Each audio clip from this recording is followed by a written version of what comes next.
Peace and namaste, my friends. Peace and namaste. Love to all of my soul friends. Welcome.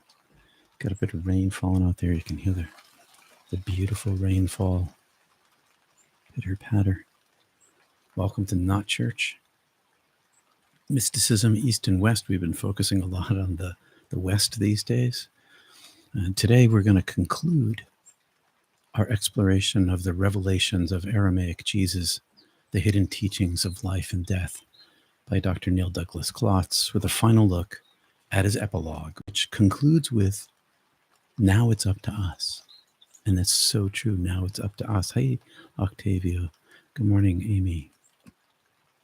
Let me turn down the rain out there. It's so beautiful, though. Been very rainy here up in the down on the coast of Maine. Why do we say down? Because when you sail from Boston, why do we have down east? Because when you sail from Boston, you're sailing downwind on a sailboat. This is so it goes back to centuries ago. So we're down in Maine. All right, so back to the subject. Now it's up to us. And we're going to get to that shortly, but first I have a couple of announcements. So next Sunday, April 19th, on Easter, I'm going to be hosting a ski and snowboard service at 8:30 a.m. at the top of the Rangeley chairlift on Saddleback Mountain in Rangeley, Maine. Beautiful Rangeley, Maine, at beautiful Saddleback Mountain. And it's by invitation of the new owners. We used to do this back when I was on television. The place closed. It got new owners, and they asked me to come back. And how can I say no to a free day of skiing? And so I can't, especially on Easter. What a fun thing that is. So I hope to see you there. If you're in Maine or New Hampshire or Vermont and you're a skier or snowboarder, come and join me next Sunday morning, 8:30 a.m., top of the Rangeley chair at Saddleback.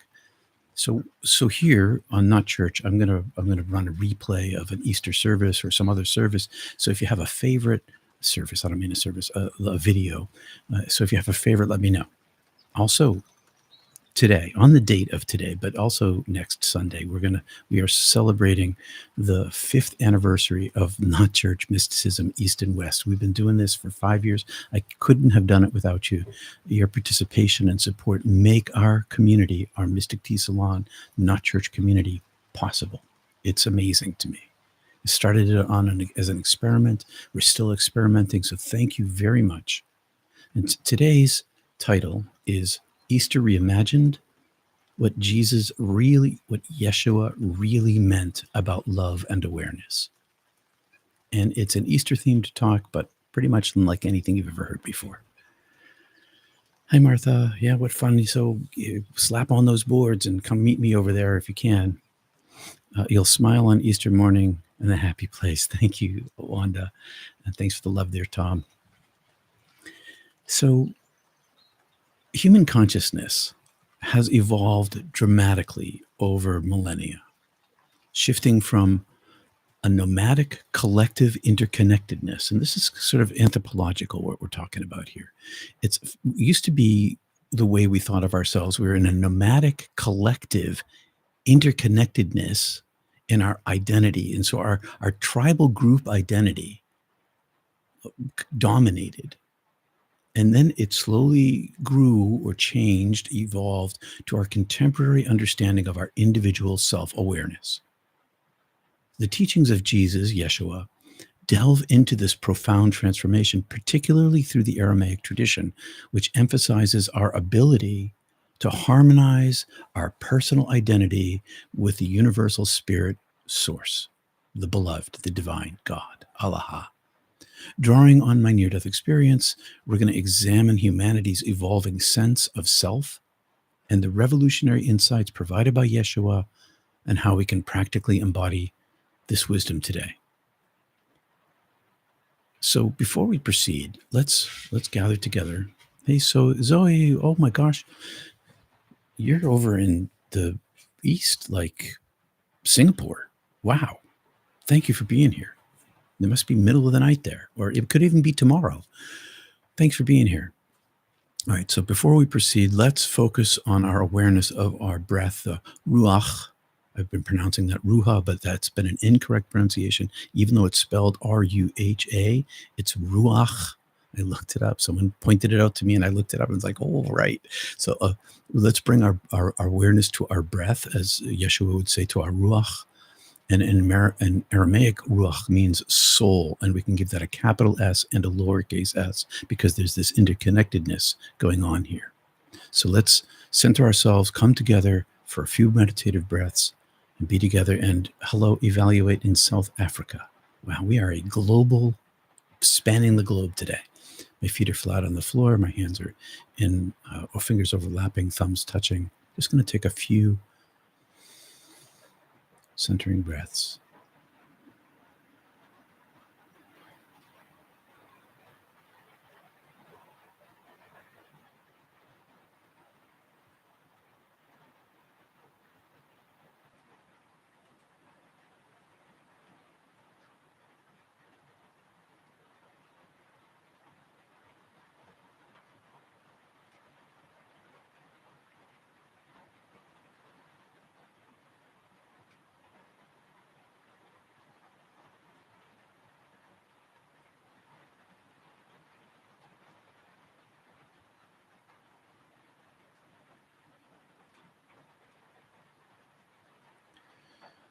Thanks for being here on this day that churches all over the world, Orthodox and, if I'm not mistaken, Orthodox and Western churches celebrate Palm Sunday.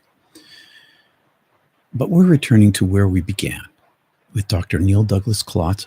Grateful to Dr. Neil Douglas-Klotz for his book, where let's examine a crucial shift in human consciousness that occurred long before Yeshua, or humans. It's not long before humans. It's long before Yeshua was walking back from the mythic times of humanity. So in the pre times before Jesus, Yeshua, there was this tribal interconnectedness, the way that we identified with ourselves, more as a group, less as individuals. And by the time Jesus came along, it was underway. This transformation was underway between this collective, and it's reflected in the Aramaic language, as Dr. Neil Douglas-Klotz pointed out many months ago for us. But it's been shifting from this collective understanding to this individual understanding. And Jesus happens to be right at this pivot point. Now, this shift moved souls from the collective,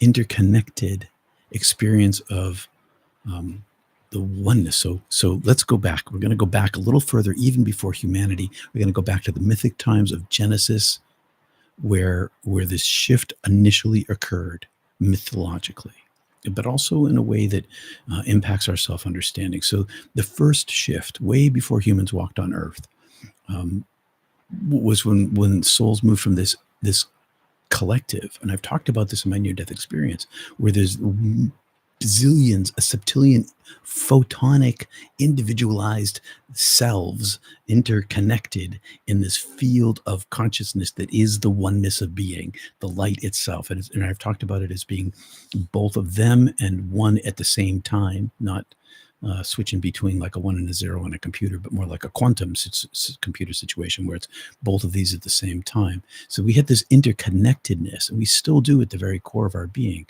But mythologically, when consciousness came into a body, there was this shift that happened. So this interconnected experience of the oneness incarnated into our corporeal, our somatic, our body, our incarnated forms. And there was this separation that occurred.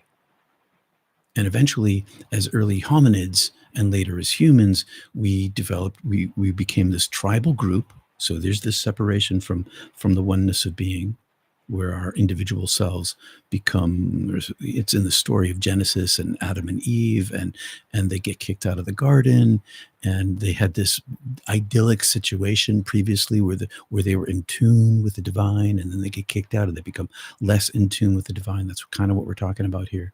So, but when we became human, over time, we gradually shifted away from our familial tribal collective and our interconnected experience to each other as a group, to a heightened awareness of our our individual identity. So there's these two things. There's this separation that happens mythologically, but actually also spiritually. When you come down, you're not in connected. When you come to earth in corporeal form, we're not as connected to each other, to the divine, as we were previously, before we were born. But also there's this mythology that describes that in Genesis, where the connectedness to God, to Yahweh, the Hovye Vavye, the unpronounceable name, where we become separated from that. And then we're in our human form, and we're inhabiting this kind of tribal collective psychology.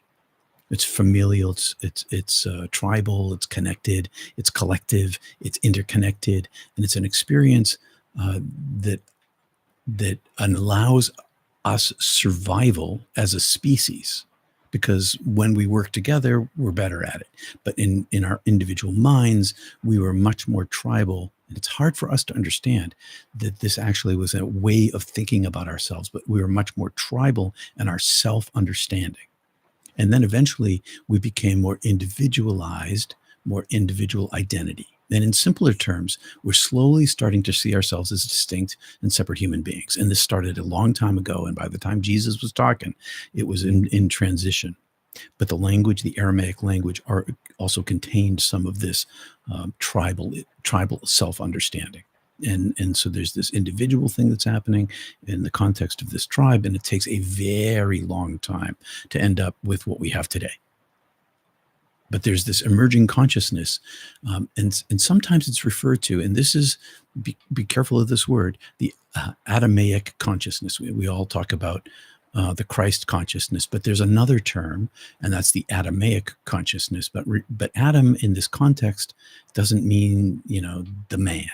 In Genesis, the first Adam, before it divides into male and female mythologically, it embodies both the male and the female aspects, because Adam means the soil or of the earth. And so here's this creature that's being formed and imbued with the spirit, and it's already somewhat separated. It's inside of this form, and it's separated from the divine.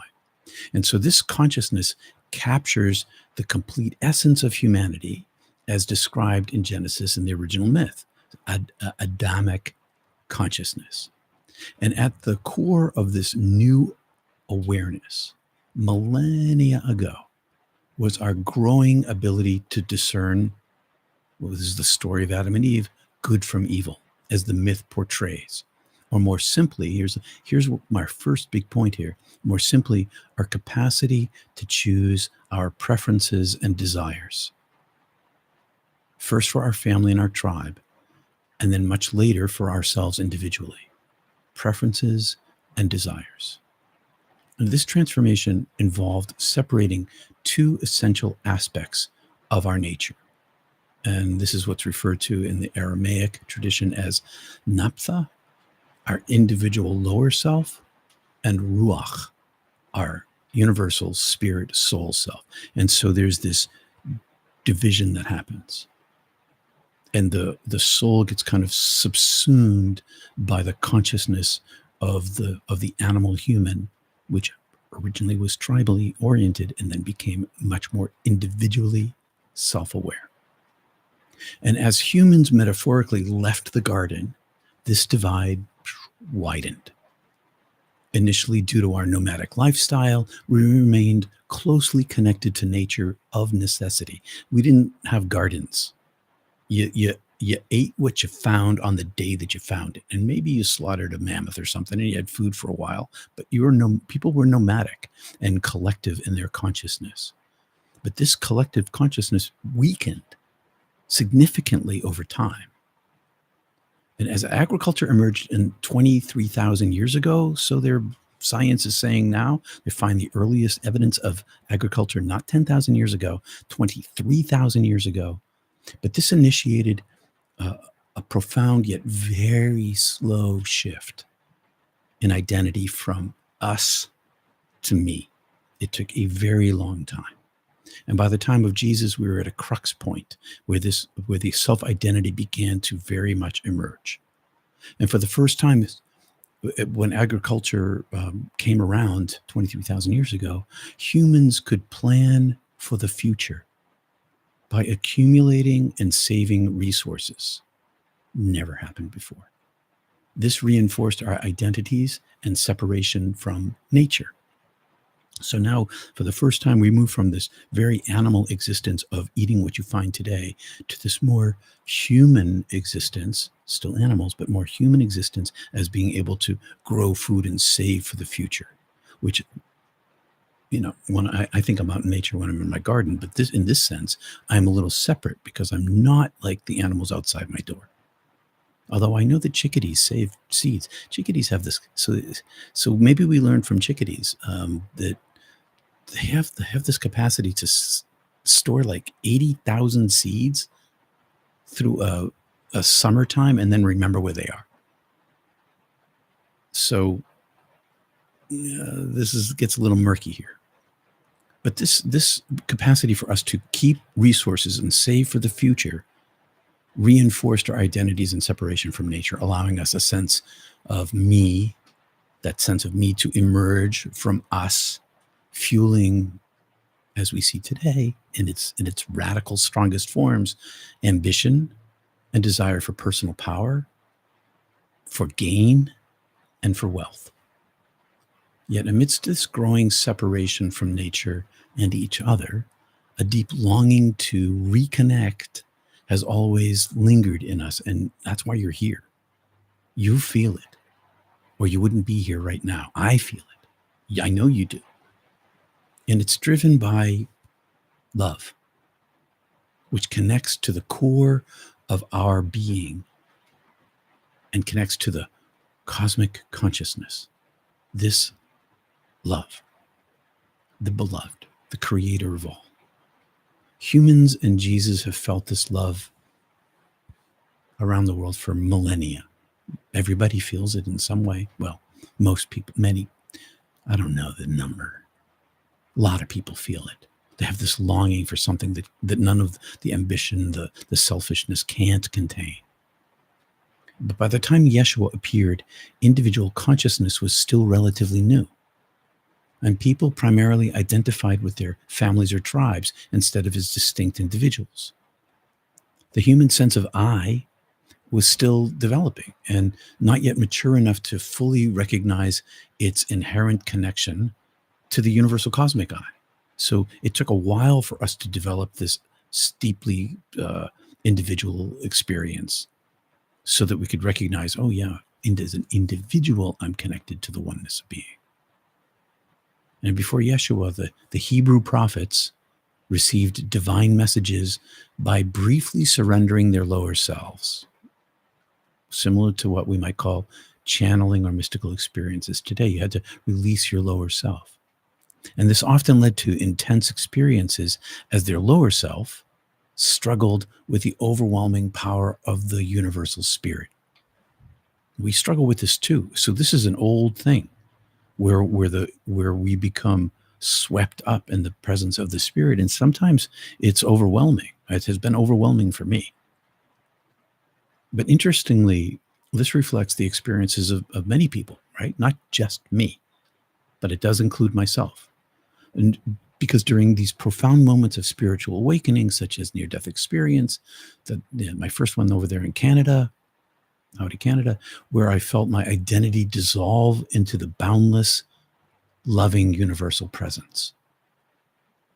No dissolving of my identity. So I had this identity, it dissolves, I become one with the many, one with the one, and then I come back to myself again. And so Yeshua, way back when, offered humanity a revolutionary insight. And this is something that doesn't really show up in the literature elsewhere. That's why he's particularly special. Our fully realized individual self could seamlessly become aware of its universal connection to the divine through love. And that's the big difference. We don't hear the prophets saying, I love my disciples. We hear Jesus. We don't hear Buddhists talking about love. Not that he had awareness as well, but Jesus brings love to the forefront. as the universal capacity of the human heart, the leba in Aramaic. He taught that our hearts could swiftly shift from consciousness of the personal self to the universal soul in a transformation like a flash of lightning, symbolized by the Aramaic concept of Inanna, which sounds very like the Egyptian Inanna. But in Aramaic, it's the deep self-awareness of the presence of the divine that can happen in a snap. And this shift parallels the powerful realization that I had during my NDE that so many do, and other kinds of mystical experiences, myself included, where the boundaries between myself and the cosmos vanished, revealing that profound love is the ultimate reality. Jesus was telling the truth. And this aligns closely with the true meaning of Genesis 1:26 to 27. 1:26 to 27, which emphasizes not the our dominating nature, subdue the earth, but responsibly managing the unity of our own selves, our own earthly existence, with the spiritual essence of all there is in nature, ensuring that all life fulfills its purpose alongside ourselves. Not just love your neighbor as yourself, love your enemy, love the animals, the bees, the butterflies. One of the things that we're not doing this year in our yard, where we keep a microhabitat, is we're usually, by this time of year, we kind of cleaned stuff up, cleaned out the gardens. But we learned that when we clean stuff up, the bees that live not in hives, but in the ground and in the leaves and in the stems of the plants, if I clean up too early, they die. And so we're putting off our cleaning till May instead of April. And in this way, this small way, in a practical way, we're leaving our yard messy while our neighbors are cleaning up, which is fine for them. But we're trying to respect the bees in particular and the other insects that live in the leaf litter. And this is how we're trying to live our understanding of love in a practical way right here in our little acre of land. And Yeshua exemplified this consciousness beautifully through similar awakenings, though those similar awakenings have happened throughout history. It's not just, he's not the only one who woke up. There's lots of others, Buddha for one. His awakening happened at a profound geological and cultural crossroads during a time a societal identity shift was underway that reflected these significant inner transformations, right? He was in the crossroads right there, time in human history, and literally at the crossroads of all these cultures. But before Yeshua, like I said, prophets seldom, perhaps never, expressed affection for their students. Instead, they offered wisdom, warnings, or predictions. But Yeshua emphasized love, illustrating how transformative it can be in connecting our individual lives to universal truth. This profound love that I experienced during my NDE resonates with this aspect of Yeshua's teaching. It's in the Bible. This love, this unconditional, merciful, welcoming love. And in Aramaic, it's the wa melta beshra hua wa ajinban, refers to the divine logos, and that's from the first chapter of John. It refers to the divine word, the logos, becoming flesh and shaping our perceptions and interactions. And so we're going to end today with the Gospel of John 1:14, because I think this is really the meaning of Easter, where love is dominant. And it beautifully explains this, stating, we beheld his glory. In Yeshua, we witnessed the perfect harmony between the human and the divine.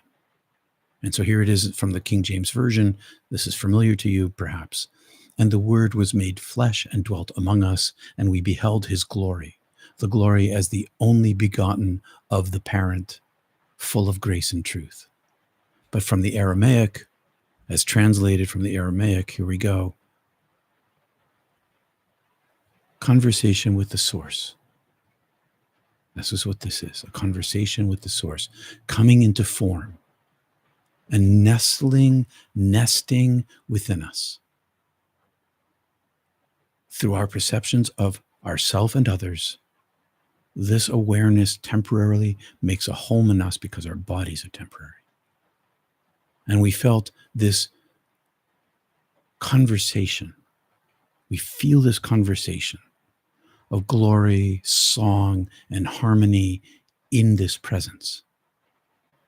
And we enacted what we saw, our renewed perceptions, and how we touched our world. The language of this song and harmony exists as a person fully integrated, in the Greek, only begotten, talking about Jesus fully integrated in unity with the breathing life of all. Such a person lives completing one's heart's desire for the benefit and ripeness of all. In the Greek, full of grace, always leading with justice and fairness. In the Greek, truth, toward the foundations of life itself. This harmony reveals itself through a person, Yeshua, Jesus, who is fully integrated into the universal life, embodying grace and truth. Such a person's heart acts from the profound desire to benefit all life, to the best of our ability, guided by internal understandings of fairness and justice that arise naturally from this connection. So Yeshua represents this ideal, providing humanity with a tangible example of what we can become. Now the next step in this ongoing evolution of our consciousness is ours. And Yeshua's journey and Aramaic teachings on life and death aren't merely historical. They're an invitation, a challenge, a calling to embody universal love and interconnectedness in our lives with each other, much like the profound truths that were revealed during my NDE, where this interconnectedness is the natural form of life itself. The path forward is ours to walk, especially now more than ever in this tumultuous world. Thank you, Sylvester, for the super chat. And thanks for listening. And I hope this was helpful. I appreciate your support and assisting me in this, especially over these, we begin our 5th year. Your generosity enables me to be here for you in so many ways. On Mondays and Wednesdays, there's our community live meditation on YouTube. You can join us on Zoom on Tuesdays for Kriya Yoga and Yoga Sutra class. It's also, you can find the link on the web. And our Mystic Tea Salon community meets in about a minute at the top of the hour. The link is in the description. I hope to see you there. A special thanks to go to the 2 individuals who provide scholarship funds for those seeking spiritual counseling but can't afford it. So thank you so much. You touch lives every single month because of that. Additionally, during our next live Sunday session, which is the week after Easter, we're going to begin our exploration of the Gospel of Mary by popular demand of Not Church. So we're going to stay in the West. As my links are, all of my links are at peterpanagore.love. And thank you for your support. Thank you, Diane, for the super chat very much. Take a quick look over here. Many of NDEs shift our love of family and significant others to the universal love. It challenges me when my family questions my sanity. I hear you, brother. Yeah, I totally understand. And maybe that's a good subject for Mystic Tea Salon. I know that problem. Thank you. You're welcome, Michelle. Love the bees. Love those bees. Hi, Rose. The path forward is ours to walk. Thank you. It's true. Thank you. You're welcome, Kristen. It's meaningful. Good. Thank you. Thank you, Michelle, for the super chat. Martha says to you, Rose, or ours to drive, right, Rose? Rose drives a big rig. All right. I'll see you in a couple of minutes at Mystic Tea Salon. Sharon, blessings from Australia. Welcome. Australia, we are a global group today, like north, west, east, south, all these hemispheres. Appreciate it. All right. So I'm going to say, see you soon, Mystic Tea Salon. Thanks for being here. I'll open up that link in just a half a moment.